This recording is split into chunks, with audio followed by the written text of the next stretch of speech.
Welcome to Mission SE YouTube channel. In this video, I am here with the problem which was asked in the SE 2080 from Madhya province exam, and this question was asked in question number 22, and this problem was from the chapter gravitation and gravitational force. The question says Rita and Pema dropped stone from the top of two different towers standing nearby. Rita dropped the stone of mass 1 kg.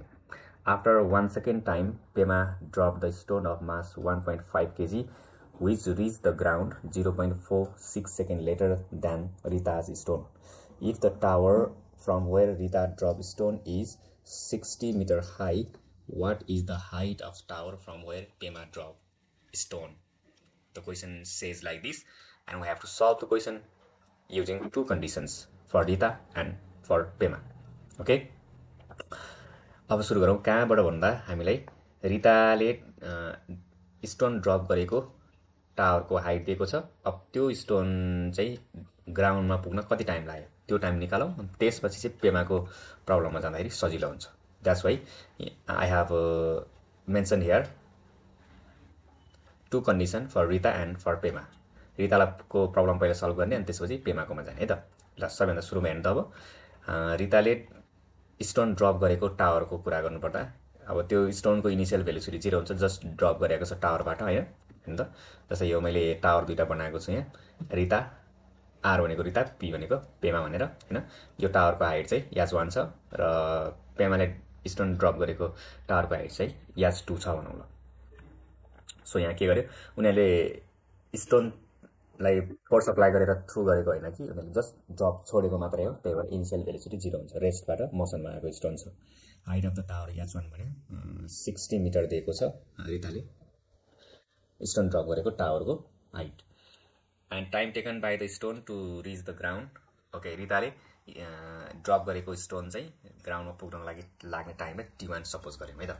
अनि acceleration, रिताले drop गरेको स्टोनको acceleration त अब त्यो stone नै तल खस्नको लागि ग्राभिटीको effect चाहिन्छ, त्यो एक्सिलरेसन ड्यू टु ग्राभिटी चाहिँ हामी यहाँ युज गर्छौँ। Acceleration a is equal to के छ भन्दा 9.8 metre per second square use गऱ्यौँ है। तपाईँले 10 metre per second square use गर्दा फेरि पनि नो प्रब्लम, यहाँ लेखेको चाहिँ हुनु पर्यो है।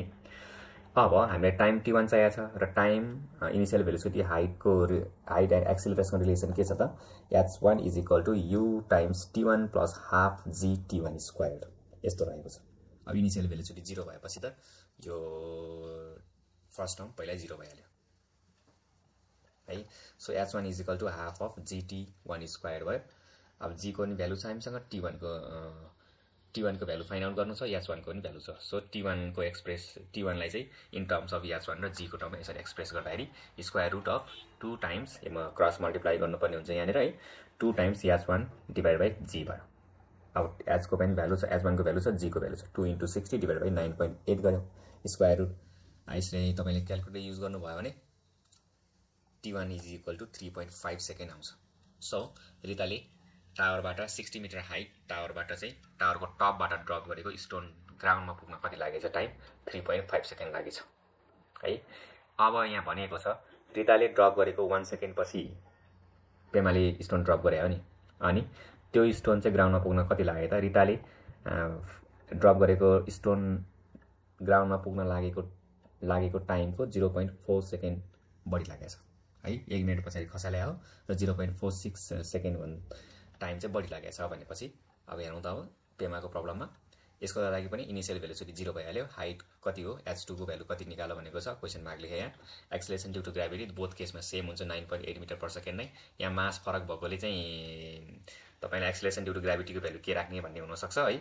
कोइन एन्ड फिदरको प्रब्लम लगाउने हो यसमा, एक्सपेरिमेन्ट कोइन एन्ड फिदर एक्सपेरिमेन्टको प्रब्लम लगाउने हो, जसमा चाहिँ दुवै स्टोनको लागि चाहिँ अब लगभग यो सिमिलर 1.5 केजीले त फरक छ। So they have almost equal मास भन्न पाइयो है, लगभग उत्रै छ ढुङ्गा स्टोन चाहिँ। त्यही भएर acceleration due to gravity acting on both stone irrespective of their masses equal मान्नु पर्छ है, किनभने तिनीहरूमा लाग्ने स्टोन सानो छ, त्यही भएर एयर स्ट्यान्ड चाहिँ लगभग नेग्लिजिबल हुन्छ तिनीहरूको है।